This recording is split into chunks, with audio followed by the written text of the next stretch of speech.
Gastón Medrano, dele esas palmas fuertes al Señor, póngase de pie, amén, gloria a Dios, salude a su hermano, bendito sea su nombre.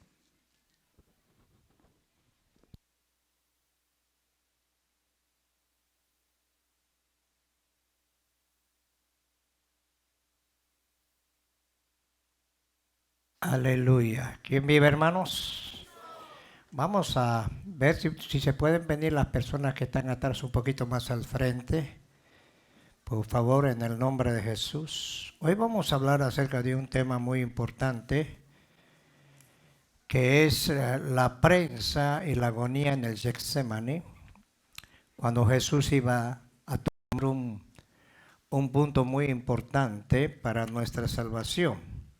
Y vamos a ir a dos pasajes, son muy importantes, en Mateo 26, 36 y Lucas 22, capítulo 44.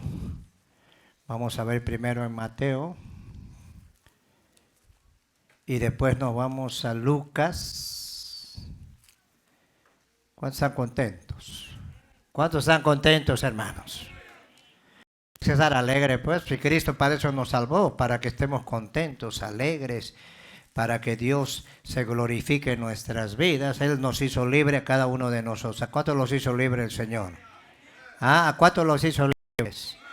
Porque si no hizo nada en tu vida, hay un signo de interrogación. Entonces tienes que, porque ya no siento la presencia, ya no siento ni gozo para cuando alabo. ¿Por qué no le doy la gloria con libertad? Porque donde está el Espíritu de Dios hay ¿qué? Hay libertad. Vamos a Mateo 26, 36. ¿Ya lo tienen, hermanos? Y vamos a estar desarrollando acerca del sufrimiento de nuestro Señor Jesucristo. Acuérdense que en el Getsemaní, que significa la prensa, es donde Él tuvo que tomar una decisión en su humanidad. Dice, entonces llegó Jesús en el 36 con ellos a un lugar, Mateo 26, ¿ya lo tienen?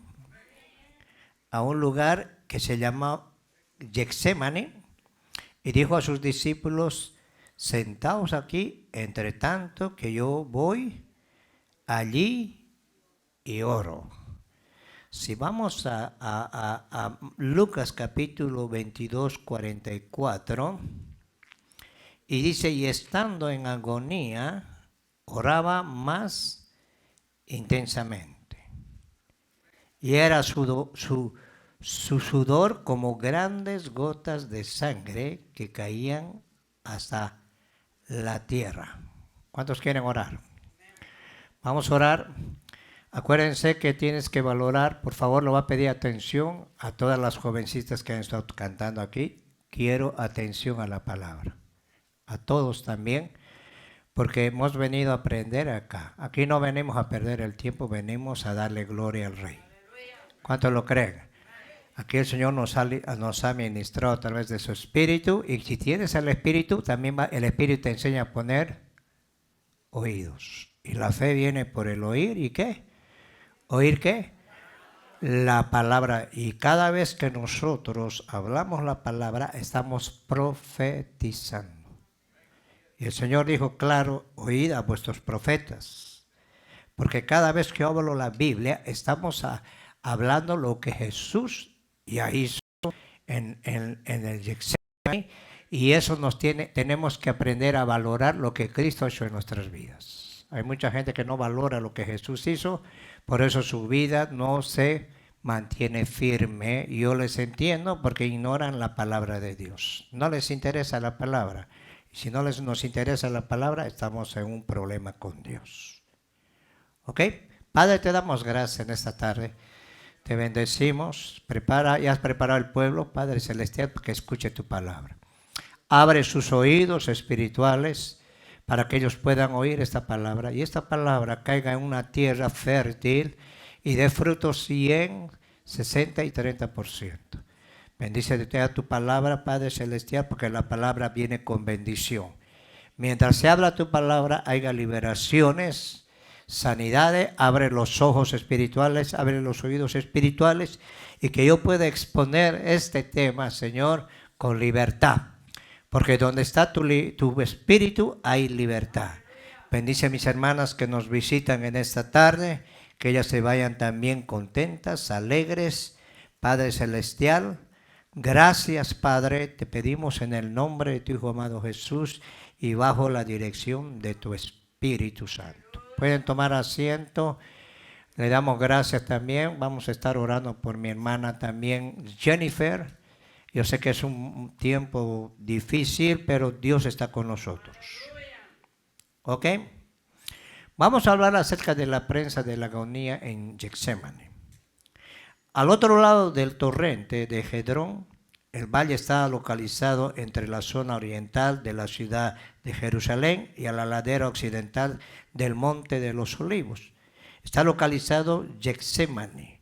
Eso lo vemos en Juan capítulo 18, verso 1, y en Lucas capítulo 22, 39, en Mateo 26, 36 y en Marcos 14, 32.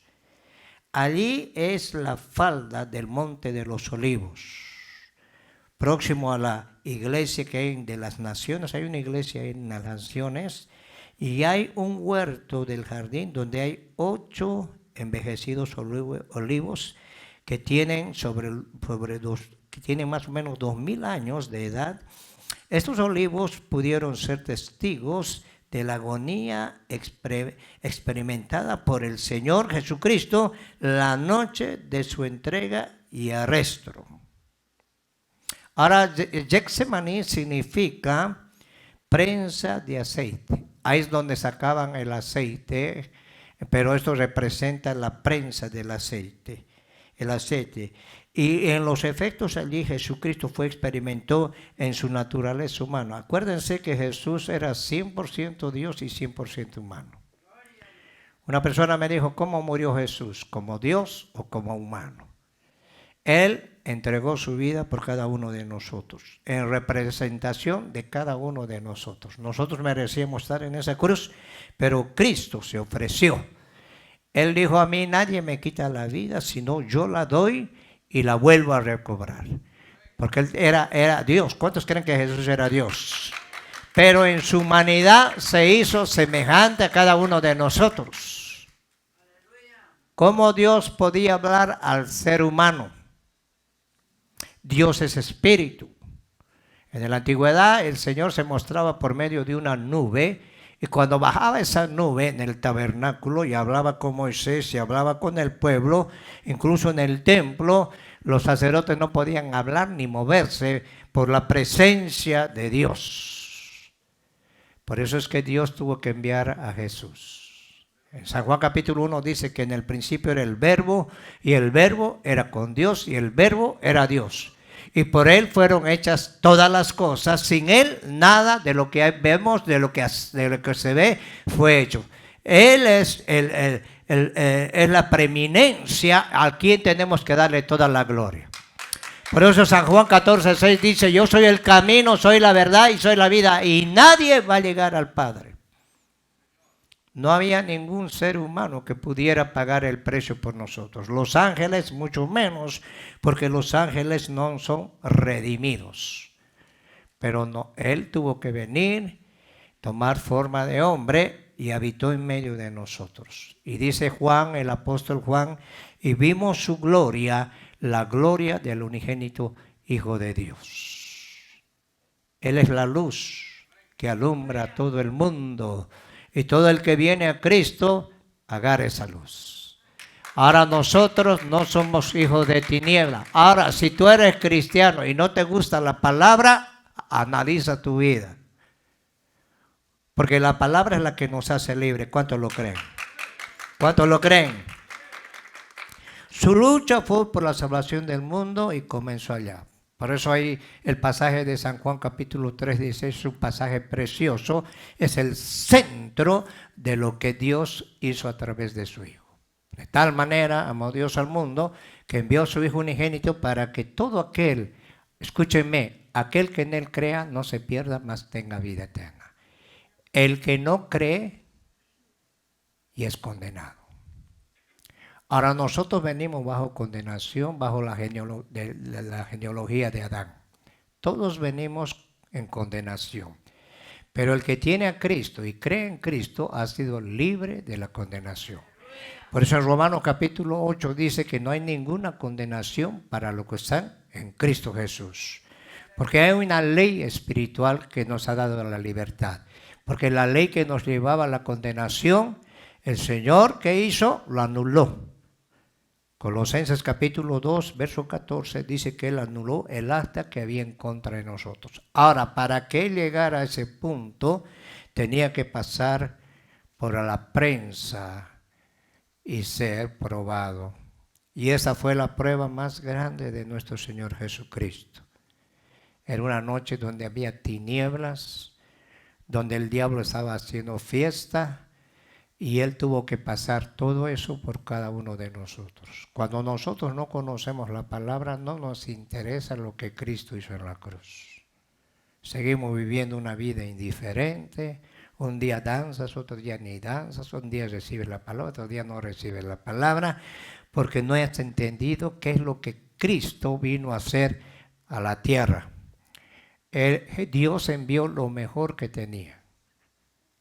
Tú no darías tu hijo por nadie. Ninguna madre sería tan loca en decir que vaya a morir por estos locos.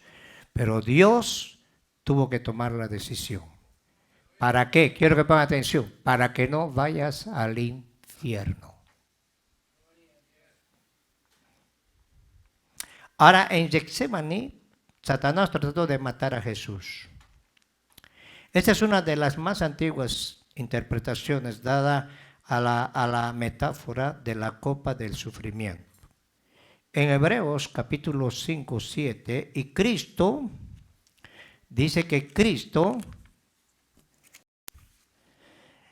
en su carne, quiero que pongan atención, ofreciendo ruegos y súplicas con clamor y lágrimas al que podía librar de la muerte, fue oída a causa de su temor y reverencia a Dios.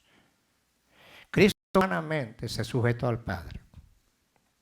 Él dijo, yo no hablo por mi propia cuenta. Todo lo que el Padre me dice, yo lo digo. Hubo momentos en que Jesús no hablaba.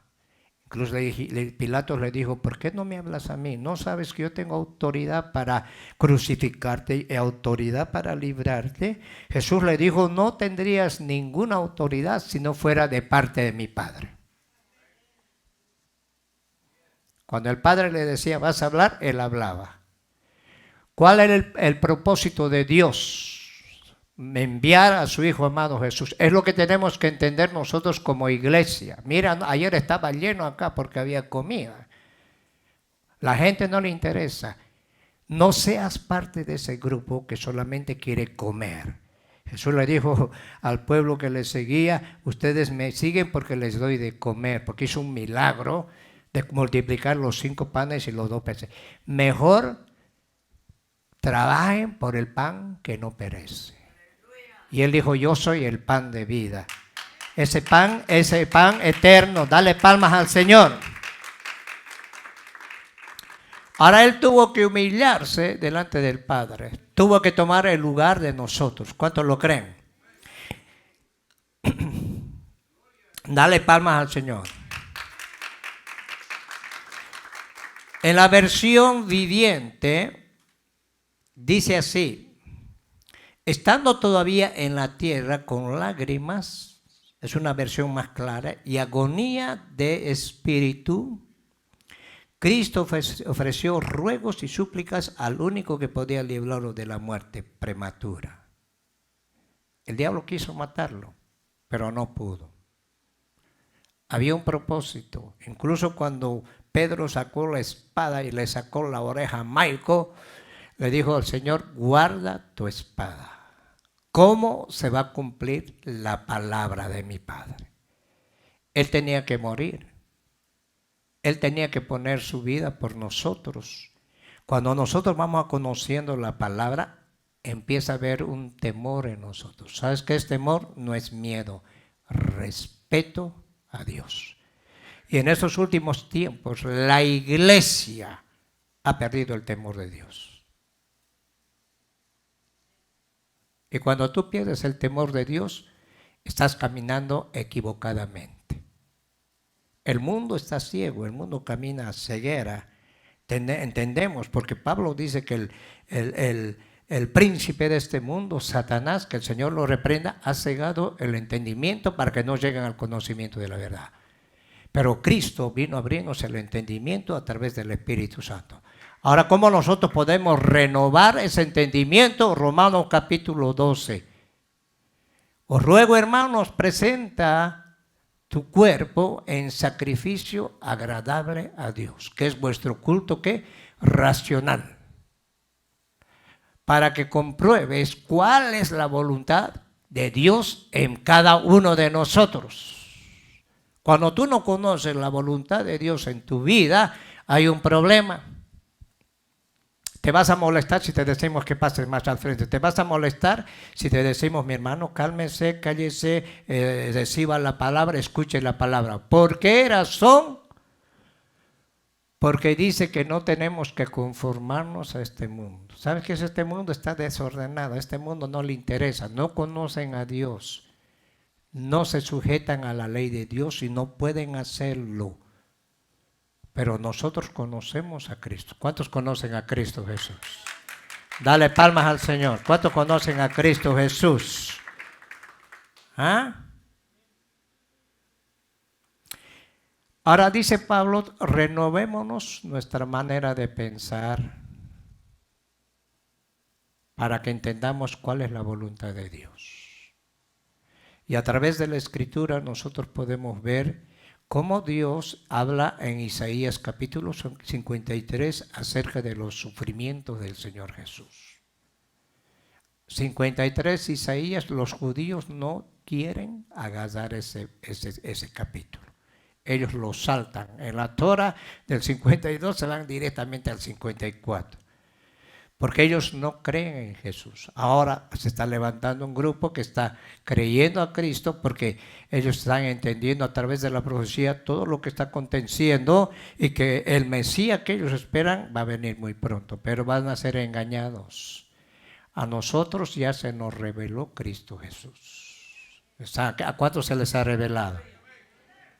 Y el Señor quiere que abramos nuestros ojitos espirituales para que abramos el entendimiento para que cuando tú leas la palabra, esa palabra haga efectividad en tu vida.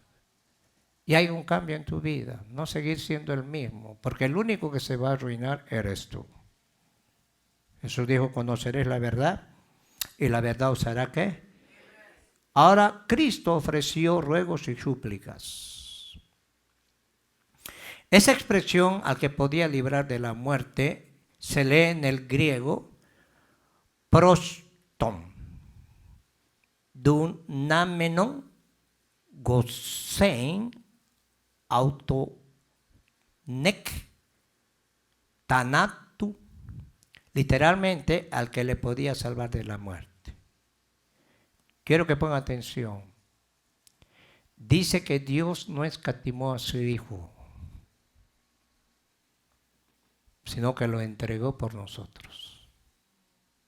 ¿Qué quiere decir? Que Dios se encarnó, se hizo carne, para que Cristo habitare con nosotros.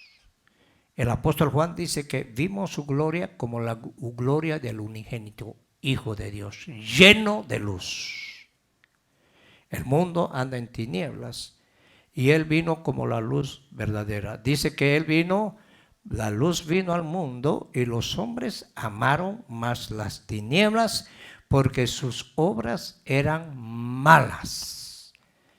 Quiero que pongan atención. El hombre por naturaleza está inclinado al mal. Jeremías 17 dice que el corazón del hombre es perverso y malvado. Tú bajas espiritualmente y te manifiestas de una forma y puedes blasfemar contra Dios. Ahora, si queremos caminar en la luz, tenemos que caminar en la palabra de Dios. Porque el peor enemigo que tenemos nosotros somos nosotros mismos. Ahora Jesús en su humanidad tuvo que rogarle al Padre para que pasara esa copa de Él. Ponte un momentito, imagínate lo que Cristo hizo en el Getsemaní. Todos lo abandonaron. todos lo abandonaron. El único que estaba ahí era él con el Padre. ¿A quién podía aferrarse? Todos dicen, Jesús vino a morir porque era hijo de Dios. No, pero un momentito, él tuvo que tomar el lugar de nosotros. Si hay gente que con una mala mirada se va de la iglesia, se llama la atención porque se porta mal y se van de la iglesia, no hay un arrepentimiento sincero. ¿Por qué razón? Porque no han tomado en cuenta lo que Cristo hizo en el Getsemaní. Ahora, Satanás intentó matar a Jesús en varias formas. Primero, lo intentó matar con la ayuda de Herodes, siendo un infante. Eso lo vemos en Herodes. Herodes era un rey judío, pero era malo. A Herodes no le importaba matar a cualquiera. Era un hombre perverso, siendo judío, él mandaba matar a cualquiera. Cuando vinieron los magos y hablaron acerca del nacimiento del nuevo rey que iba a venir a reinar la tierra, dice que Herodes con todos los ancianos que habían, se empezaron a preocupar y empezaron a investigar en qué profeta hablaba acerca de la venida del Mesías. Entonces aparecieron, dicen, 3 hombres, dice, la tradición dice, o sea, 3 hombres, hasta los nombres ponen, pero la Biblia no dice eso. Unos magos, dice. Y bueno, y Herodes los llamó y les dijo, investiguen todo y cuando sepan algo me avisan para que yo también vaya a adorarlo. El diablo quería usar a Herodes para destruir al Hijo de Dios. Pero los hombres que vinieron a ver a Herodes, el Señor los tomó y los envió, les dio una visión y los envió por otro camino. Entonces, cuando Herodes se sintió defraudado, mandó a matar a todos los niños de 2 años para abajo. Pero José, quiero que pongan atención, José formó parte muy importante en la vida de nuestro Señor Jesucristo. ¿Quién era José? Era el padrastro. Dios usó a José y le dijo, vete a otro lado porque Herodes quiere matar al niño. Muchas veces las predicaciones no se habla de José. A José parece que lo han eliminado, pero él forma parte muy importante. Ahora Dios, el Padre, tenía que cuidar a Jesús. Tenía que cuidar a su Hijo. Así como Dios nos cuida a cada uno de nosotros. Dale palmas al Señor. Y también el diablo en el capítulo 4 de Mateo, después de que Jesús en el capítulo 3 fue bautizado, dice que el Espíritu lo agarró y se lo llevó al desierto para ser tentado por Satanás. En una de las tentaciones el diablo lo subió a un pináculo alto del templo y le dijo, ¿por qué no te tiras de aquí? Y Dios va a enviar sus ángeles y te van a proteger. Quería que Jesús cometiera suicidio. Satanás es astuto. Escúchenme, el diablo no juega a ser diablo. Si el diablo pudo engañar a la tercera parte de los ángeles en el cielo, pudo engañar a Eva y a Adán en el huerto del Edén, a nosotros nos va a engañar igual. Y pudo tentar a Jesús. Y Jesús le contestó con la palabra. Qué importante es la palabra de Dios. Ahora, el último intento satánico fue en el Getsemaní. Satanás metió a Jesús de Nazaret en su prensa y allí lo exprimió para matarlo. Pero Jesús clamó al Padre Celestial y así venció al diablo abriendo su ruta en dirección al Calvario. ¿Cuál fue el propósito de Jesús venir al mundo? Hay una parábola que dice que el Señor dejó las 99 y vino por la perdida. Este planeta que nosotros vivimos, hay 2 tipos de seres. Está lleno de rebeldes y de demonios. Hay 2 esferas, una natural y la espiritual. Y el hombre, cuando cuando Adán fue maldecido, toda esa maldición vino a plagar en nosotros. Por eso es que Jesús vino a salvar los que estaban perdidos. El Señor tiene galaxias, tiene planetas, tiene cosas, como eso, por eso en San Juan 14 el Señor dijo, no se turbe vuestro corazón, si creen en el Padre, crean en mí, porque en la casa de mi Padre yo he preparado moradas y he preparado un lugar para vosotros. Hello. Cristo vino a morir para que nosotros nos vayamos con Él. Y Pedro dice que hemos sido renacidos. Y la Biblia dice que sin derramamiento de sangre nadie va a entrar arriba. ¿Saca? Porque la sangre de Cristo nos redime, nos limpia, ¿sí o no? Y nos presenta delante del Padre como si no hubiéramos cometido ningún pecado. Por eso hoy vamos a tomar la Santa Cena y Pablo dice, tienes que analizar tu vida antes de participar de la Santa Cena. ¿Cómo estás tú con Dios? Porque Dios, hermano, yo no conozco el pensamiento tuyo, pero Dios, hasta el pensamiento que tienes ahorita ya lo sabe. ¿Con qué intención viniste a la iglesia? ¿Criticar? Tal vez te entre incredulidad, dice yo no creo en nada. Dios va a respetar todo lo que hay en ti. Porque Dios es un Dios grande y maravilloso. ¿Cuántos lo creen? Dale palmas al Señor. En el Getsemaní, Jesús rogó por otra alternativa para la redención del ser humano. Él nos redimió. Ninguno de nosotros teníamos oportunidad. Dice que todos nos desviamos, pero en su bendito amor, el Padre te llamó, Jesús te redimió y el Espíritu Santo te dirige. Hello. Ahora, ¿cómo Dios nos va a dirigir? Quiero que ponga atención. Aquí está la mejor profecía. Pedro dice, tenemos la profecía más segura en la cual tenemos que estar atentos, que es como que alumbra en un lugar oscuro.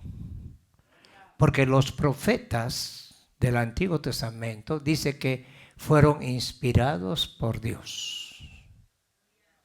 ¿Están acá, hermanos? Y Pablo dice que toda la escritura es inspirada por Dios, útil para enseñarnos, para corregirnos, para instruirnos, para prepararnos, a fin de que el hombre de Dios o mujer de Dios sea enteramente preparado para que...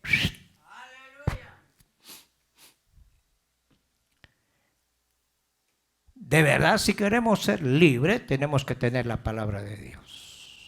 Y cuando tú tienes la palabra de Dios, viene la palabra de Dios, dejas de hacer todo y empiezas a escuchar la palabra de Dios y pones atención en la palabra y esa palabra va a caer en buena tierra, en tu corazón y va a empezar a dar frutos. Y Jesús dijo, por los frutos los conoceráis, no son los dones. Y la gente cree, yo hablo lenguas y doy profecía, ahí estoy muy bien con el Señor. Sin embargo, bajo la lupa de Dios hay un problema. Si tú amas a Cristo, vas a amar a la palabra de Dios. ¿Cuántos lo creen? ¿Cuántos lo creen, hermanos? Este tipo de predicación a muchos no les gusta. ¿Sabes por qué? Porque no quieren un compromiso con el Señor.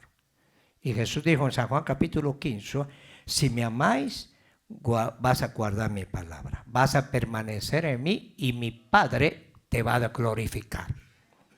Porque separados de mí, nada podéis hacer. Hay gente que me ha dicho a mí, pastor, yo no sé leer ni escribir. Ok, acepto, pero hay videos que tiene la Biblia. Cuando Jesús... hermano, cuando Jesús reclutó a los pescadores, eran del vulgo, no tenían letras, Y sin embargo, ellos estaban empapados. Aún los fariseos decían, ¿y quiénes son estos que hablan como Jesús, caminan como Jesús? ¿Y de dónde sacaron esa sabiduría? Santiago capítulo 1:5 dice que si tiene falta de ¿qué? De unción, dice, falta de sabiduría, pídele a Dios. ¿Y qué es pedir a Dios? Señor, ábreme el entendimiento, pero tienes que poner en práctica aquí.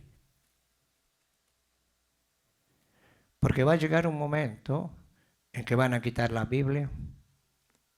Ya lo han sacado del Congreso. En las escuelas, si llevas una Biblia, te meten hasta el bote.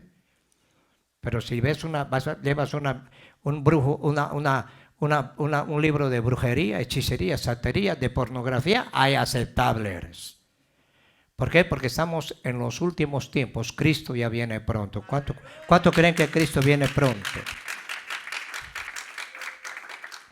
Ahora Jesús podía haber retrocedido ante el monstruo de la cruz, pero él no temió la muerte en la cruz. Él estaba dispuesto a ser clavado en esa misma cruz. Ahora, la muerte de cruz no era una muerte buena.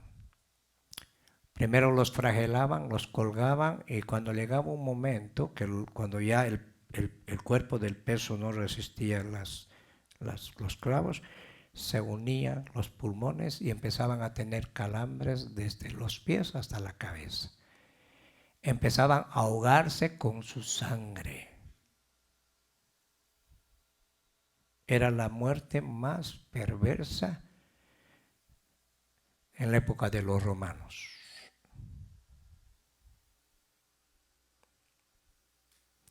Ahora Jesús en el cuadro de la cruz sobrecogió.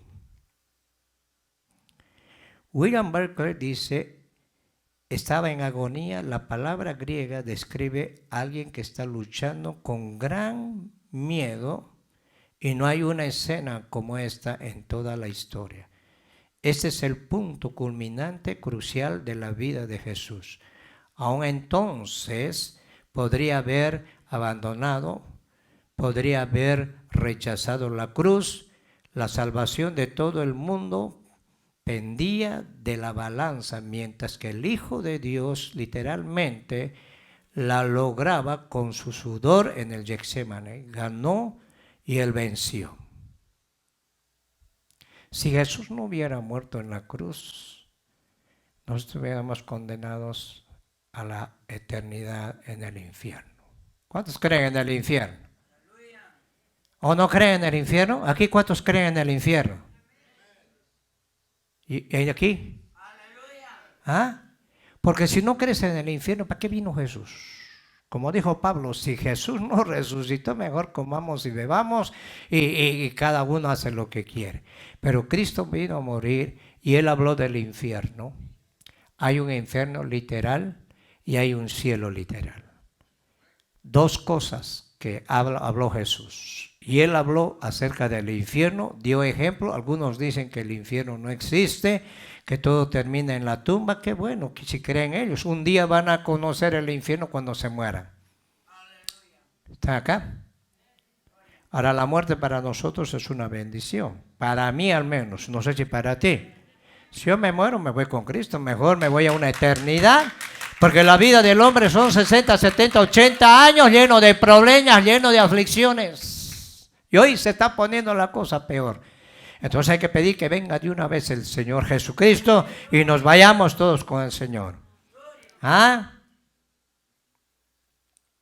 Otra manera de interpretar esta copa metafórica del sufrimiento que Jesús rogó al Padre Celestial por otra alternativa que no fuera la cruz y el Calvario. En Getsemaní Jesús oró 3 veces. Eso lo vemos en Mateo 26, 39, a Mateo 42, 44. En sus 3 oraciones exclamó, Padre mío, si es posible que pase de mí esta copa, pero no se haga como yo quiero, sino como tú. Fue el momento más difícil. A sus discípulos les dijo, orad. Y todos estaban roncando porque había una presión satánica algo tan fuerte que los discípulos se sentían tan cansados que se durmieron. Y Jesús pudo vencer en su humanidad. ¿Está acá? ¿Cuánto le dan palmas al Señor? Ahora, al declarar Jesús, Padre mío, si es posible que pase de mí esta copa, le surgió al Padre en su naturaleza humana. Y él dijo, estoy dispuesto a realizar cualquier otro medio de que pueda salvar a la raza humana. Si me quieres cambiar esta copa por otra, gustosamente la tomaré. ¿Cuál era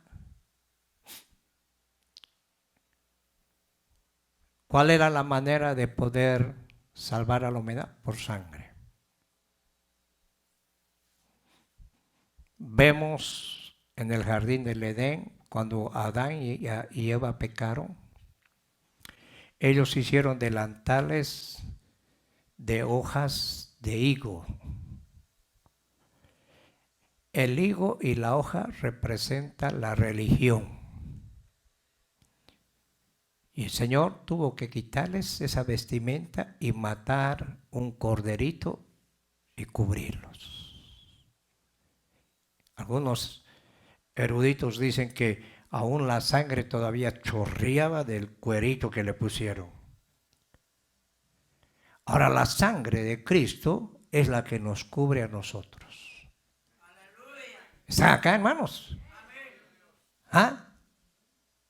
Cuando tú haces un pecado, por ejemplo, un pecado que no sea carnal, porque hay pecados, Pablo dice, que están fuera del cuerpo. Te has portado mal, has hecho algo que no le ha agradado a Dios. Vienes al altar y le dices, Padre, reconozco que he pecado en este día, así que te pido que tú me limpies. Inmediatamente la sangre de Cristo te limpia, porque la sangre de Cristo está vigente. ¿Cuántos lo creen? Dale palmas al Señor.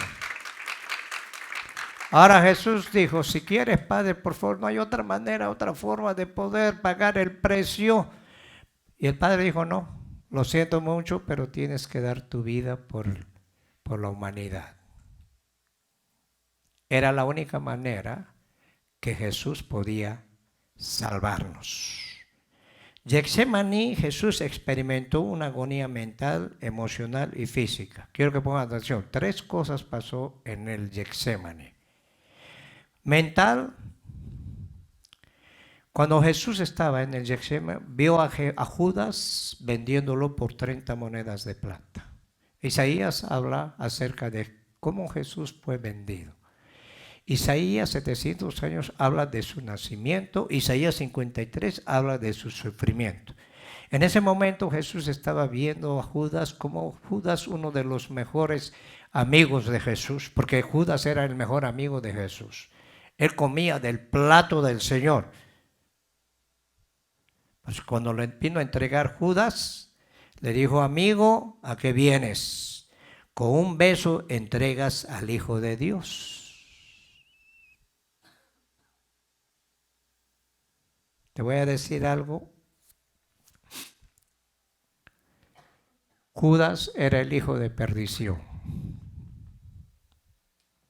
Cuando Jesús le dio el bocado a Judas, se le metió el mismo diablo a Judas. Judas nunca vio lo que había arriba. Si tú no pones la mirada en las cosas de arriba, como dice Colosenses capítulo 3, si habías resucitado con Cristo, pon en las cosas de arriba. Judas se compró un terreno. Judas tenía planes de que si lo metía a Jesús en la cárcel, Jesús iba a hacer un milagro y le iba a entrar más dinero al bolsillo. Hoy estamos viviendo en un ambiente, hermano, donde hay muchos lugares que no le interesa tu vida espiritual. Le importa un pepino si te vas al cielo o no te vas al cielo. Y están haciendo comercio. ¿Qué es lo que más le interesa a Dios en tu vida? Es lo que tienes adentro, tu salvación, tu alma.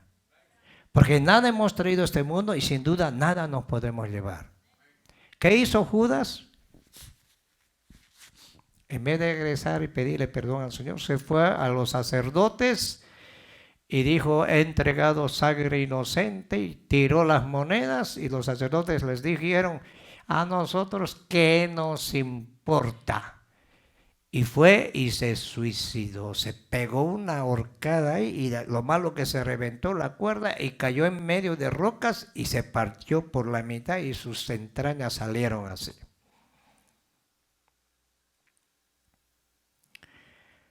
Veía también a Anás y Caifás. ¿Quiénes eran Anás y Caifás? Que eran los sumos sacerdotes. Cuando la Biblia dice que había un solo sumo sacerdote. Anás era el padre de Caifás. El templo se degeneró, se hizo una cueva de ladrones y los romanos tomaron control de todo. Según la ley, los sacerdotes podían ministrar de los 30 a los 50 años. Pero cuando los romanos hicieron negocio con los religiosos, ellos ponían a los sumos sacerdotes sin dirección de Dios y cobraban dinero. Los romanos decían, ¿quieres ser sumo sacerdote? Tienes que pagar tanto, y tanto dinero costaba. Se apartaron completamente de Dios. Y cuando a Jesús lo llevaron a la casa de Anás y después de Caifás. Y ahí los juzgaron de noche. Pusieron falsos testigos. Ningún juicio se podía hacer de noche. A Jesús no le dieron la oportunidad de defenderse. Pusieron falsos testigos y ellos se contradecían. Y después de Anás y Caifás, lo enviaron a Pilatos. Pilatos era un hombre que mataba al que quería. Si le caía mal a alguien, mátenlo, y lo crucificaba. Y es lo que hizo con Jesús.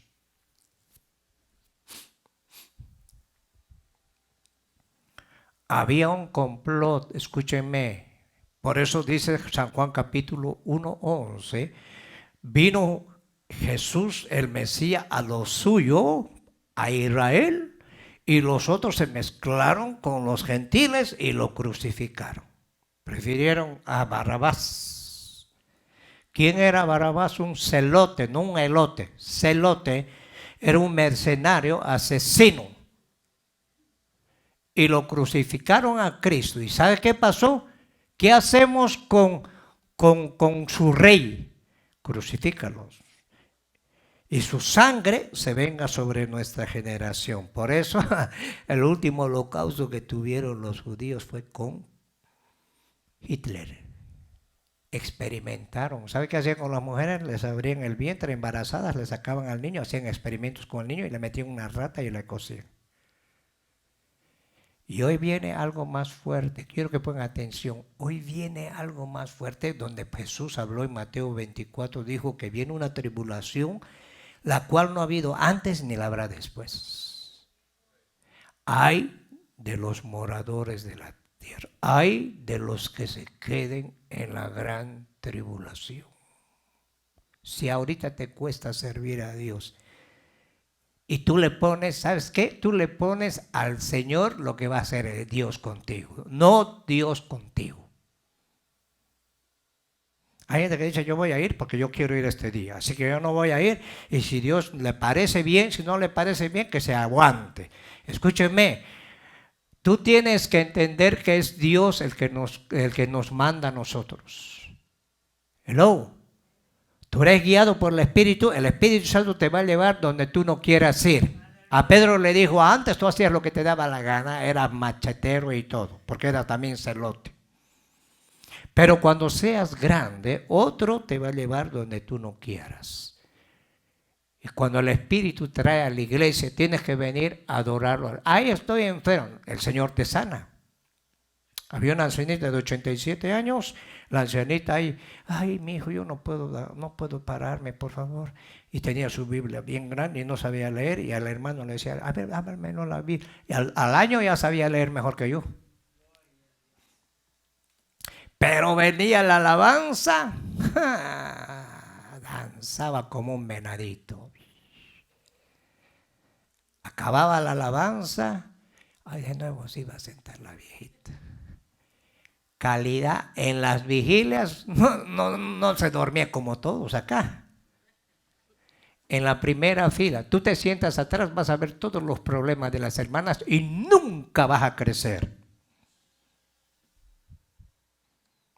Porque ves a una que anda mascando chicle, la otra que le anda jalando el pelo, la otra con su teléfono, y vienes a poner la mirada en la gente. No piensas poner la mirada en Cristo Jesús. Por eso a los muchachos aquí de la música les he dicho, ustedes me tocan acá y tienen que estar en la primera fila y no estar.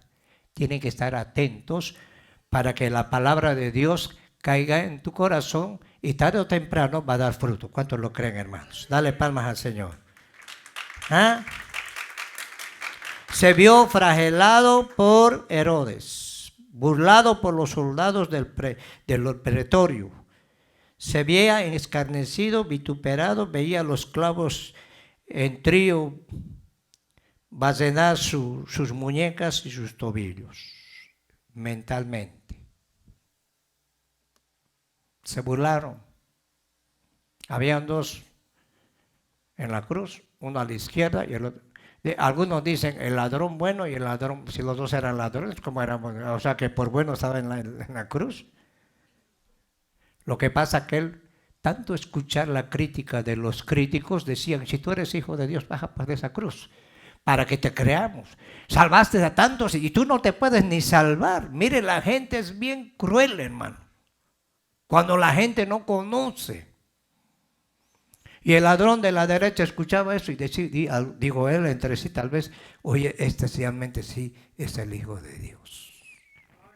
Yo a la verdad merezco que me muera aquí y que me crucifique porque yo reconozco mi maldad. Y le dijo, Señor, acuérdate de mí cuando vengas en tu reino. Y Jesús le dijo, mira, has creído que yo soy el Hijo de Dios, hoy mismo estarás en el paraíso. Jesús lo llevó al centro de la tierra, donde estaba el paraíso ahí. Estaba dividido en dos partes, el seno de Abraham y el infierno.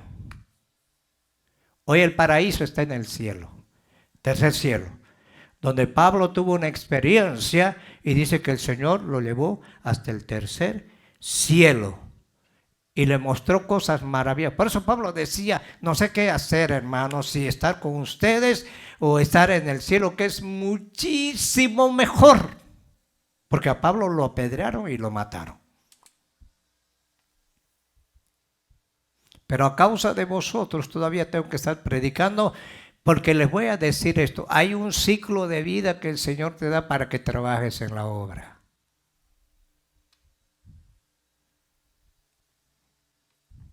No sabemos a qué rato nos vamos a ir. El diablo puede decir que te vas a morir, pero Cristo dice, yo tengo un ciclo de vida para que tú trabajes para mí. Y después, vámonos. Es lo que he aprendido. A mí me dijeron que me iba a morir a los 3 meses, me dijeron a los 6 meses tuve un accidente, a los 9 tuve un accidente, pero el diablo me quiso matar, pero no pudo porque había planes de Dios para mi vida. La semilla fue sembrada aquí y hoy empezó a dar frutos. Yo jamás me imaginé predicar y ser pastor, porque yo vi muchas cosas a los pastores, pobres pastores, hermano. Yo dije, Señor, jamás voy a ser pastor. Y el Dios dijo, sí, tú dices jamás, pero yo te voy a poner. Y se acabó. Tú tienes que ver eso, valorar lo que Cristo ha hecho en tu vida y cuál es la razón por la cual estás en el Evangelio. Porque hay gente que viene al Evangelio y no sabe si está en la católica o en la cristiana.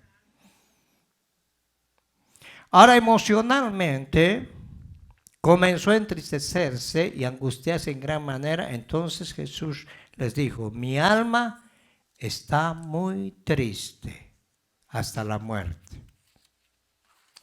Ahora, ¿por qué se entristeció el Señor Jesús? A ver la incredulidad, la condición de su pueblo, que hizo tantos milagros, tantas sanidades, les dio de comer a más de 20,000 personas, sanó leprosos, resucitó muertos y la gente aún así lo juzgaron. Nosotros tenemos que estar preparados para esa área. Hay gente que tú le vas a dar tu vida, los vas a llevar a comer, vas a tu tiempo hasta las 3 de la mañana explicándoles, hablándoles, y son los primeros que te ponen el cuchillo y se dan la vuelta. Y eso es parte del Evangelio. Si a Jesús lo traicionaron, ¿qué no van a hacer con nosotros? Jesús dijo, oye, si con el árbol hicieron lo que les dio la gana, ¿qué no van a hacer con ustedes? Dale palmas al Señor. Ahora en Mateo capítulo 26, 36, 38 dice, estando en agonía, en Lucas capítulo 22, 40, su sufrimiento fue interno, físico. En Lucas 22, 44 leemos, y estando en agonía oraba más intensamente y su sudor era como grandes gotas de sangre y que caían de la tierra, a la tierra, perdón.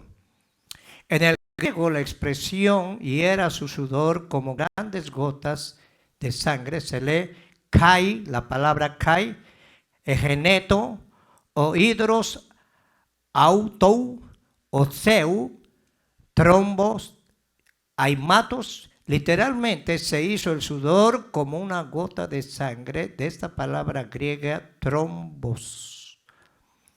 Gotas se deriva el término trombosis. ¿Sabe qué pasó con Jesús? Empezó a tener trombosis. Es cuando la persona tiene mucho miedo y de repente aún le sale gotas por los ojos. Cuando una persona tiene trombosis, se desubica. Era tanta la presión de Satanás, porque era un momento difícil. Los vasos capilares del Señor Jesucristo ante su agonía interna, por un lado la presión mental de Satanás y por otro lado la realidad de la cruz, parece que se dilataron y dieron paso a la sangre y exudó y transpiró por los poros de su rostro.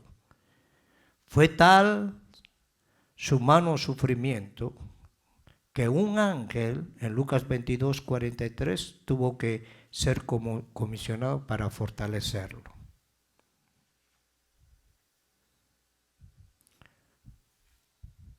Ahora Jesús venció las tentaciones.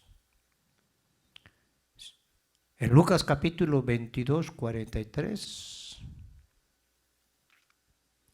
Jesús, y en Mateo capítulo 4, 11, venció las tentaciones del diablo y vinieron ángeles y le servían. Después de que Jesús fue tentado en el desierto, dice que los ángeles vinieron y le sirvieron. Ahora los ángeles están a disposición de cada uno de nosotros. Por eso dice la palabra que el ángel de Jehová acampa alrededor, quiero que ponga atención, de los que lo temen y los defienden. Cuando hay respeto de ti al Padre y al Hijo, vienen los ángeles y trabajan contigo. Una vez un hermano fue a recoger a los hermanos Gigi Ávila y empezó a correr con su carro. Y el hermano le dijo, Gigi Ávila le dijo, mi hijo, baje la velocidad. ¿Y dónde está la fe, siervo? Le dijo. Mira, yo tengo fe en Dios, pero en ti no confío. Porque una persona que empieza a violar la velocidad, dice que se baja el ángel de Jehová y mejor entra el diablo ahí. Escúchenme, todo tiene una responsabilidad en cada uno de nosotros.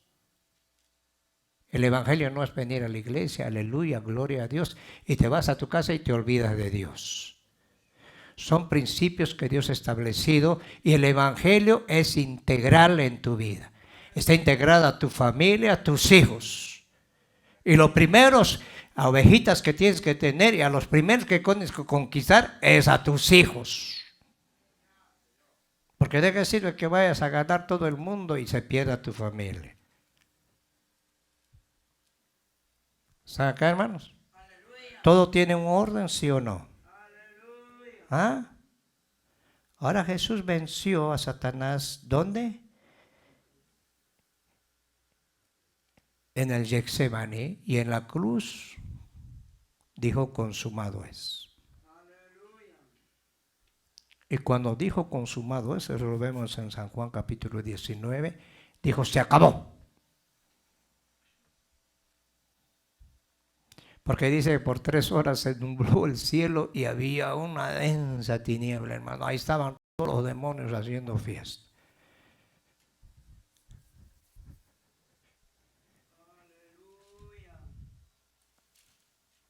Ahora Cristo ya pagó el precio por nosotros. ¿Por cuántos pagó el precio? Es para que tú valores la sangre de Cristo en tu vida. Y tú tengas temor de Dios. Porque Dios está en todos los lados, ¿sí o no? El problema de nosotros, de la iglesia: voy a la iglesia a llenarme. Bueno, está bien que vengas a llenar, pero a la iglesia venimos a darle al Señor lo mejor. ¿Sí o no? ¿A qué venimos a la iglesia, hermanos? En la iglesia no hay amor. No esperes que nadie te dé amor. Tú da ese amor a las personas. Hay gente que dice: a mí en la iglesia no me dan amor. ¿Y tú diste amor a alguien? Como una hermana se acercó al pastor y le dijo: pastor, a mí nadie me ha venido a visitar cuando estaba enferma. Mi hija, cuando estaba sana, ¿fuiste a algún hospital a ver algún? No, yo jamás. Entonces no esperes que nadie venga a verte. Pero Cristo estaba contigo. Dale palmas al Señor. Ahora, ¿Cristo está con nosotros o no está con nosotros? Y con esto voy a concluir. Filipenses capítulo 2. Habla de la humillación y la exaltación de Cristo. Por tanto, si hay alguna consolación en Cristo, si algún consuelo de amor, si alguna comunión del Espíritu Santo o del Espíritu, si algún afecto entrañable, si alguna misericordia, mira lo que dice Pablo: completad mi gozo sintiendo lo mismo, teniendo el mismo amor, unánimes, sintiendo una misma cosa. Nada hagáis por contienda o por vanagloria, antes bien con humildad, estimando cada uno a los demás como superiores a él mismo. No mirando cada uno por lo suyo, quiere decir que no seas egoísta por lo propio, sino que cada cual también por los de otros.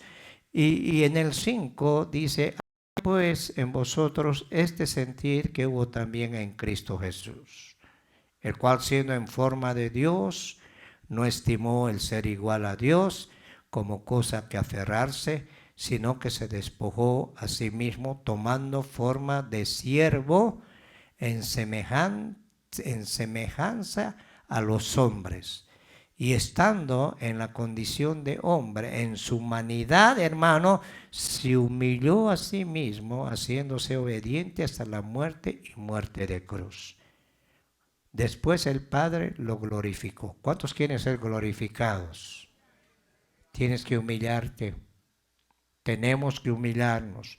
Y estando, ahora dice: por lo cual Dios también lo exaltó hasta lo sumo y le dio un nombre que es sobre todo nombre, para que en el nombre de Jesús se doble toda, ¿qué?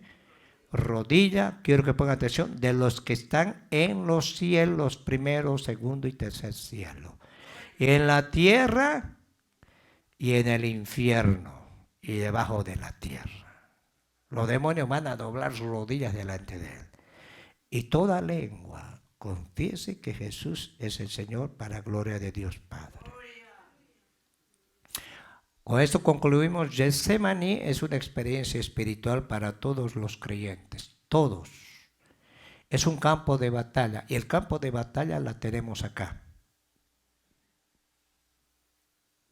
Es el lugar de la prueba donde Satanás tratará de matarnos espiritualmente. Por eso hay muchos que se apagan espiritualmente.